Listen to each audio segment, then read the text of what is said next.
Merci de nous rejoindre comme chaque vendredi matin et le vendredi avant Shabbat. Vous le savez, plaisir de retrouver le président du Consistoire central de France, Elie Korchia. Bonjour. Bonjour Ilana et bonne année Et civile. bonne année à vous, bonne santé, évidemment, c'est l'important. Alors justement, vous souhaitiez nous parler de cette nouvelle année 2024 qui sera pleine de défis pour le Consistoire.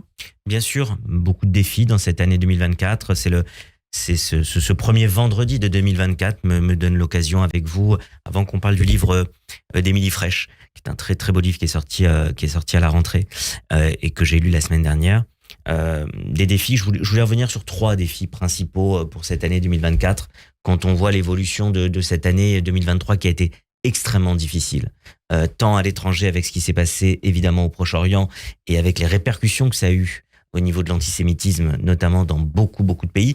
Vous parliez à l'instant des répercussions au Canada, dans la ville de Toronto, avec ce magasin qui est tagué avec des inscriptions antisémites et vandalisé ensuite. Quelques jours plus tard, on a eu ces problèmes très fortement dans toute la fin de l'année 2023. Et puis en même temps, on parlait de la communauté juive française qui continue son évolution, qui continue à construire, à bâtir, qui a cette résilience incroyable et que nous allons continuer évidemment à maintenir. Et puis on finira par un 3e événement, c'est évidemment l'événement de Yom Rashi, qui est une biennale. Nous l'avions créé, j'avais voulu le créer en 2022, ça avait été une grande réussite comme vous le savez, et 2024 nous permettra de refaire Yom Rashi. Donc tout d'abord Israël. Je serai dans quelques jours pour un voyage de solidarité en Israël. On aura l'occasion d'en reparler, Ilana. Mais Israël, c'est évidemment aujourd'hui le sujet de beaucoup d'inquiétudes par rapport aux otages, par rapport à des personnes qui sont disparues, qui ne sont pas vraiment otages, parce qu'on voit bien que chaque jour, malheureusement, on apprend qu'une personne dont on pensait peut-être qu'elle était retenue otage mais vivante, eh bien finalement est décédée. Donc on a dans les jours et les semaines qui viennent cette appréhension du devenir des otages, en espérant évidemment que celles et ceux qui pourront retourner à la vie feront partie de ces otages qui ont pu revenir vivants, avec les témoignages qu'on entend aussi tous les jours.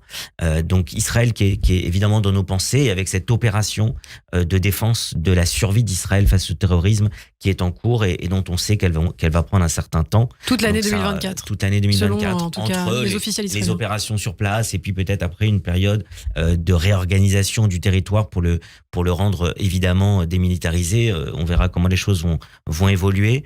Le deuxième point, c'était évidemment les communautés en France.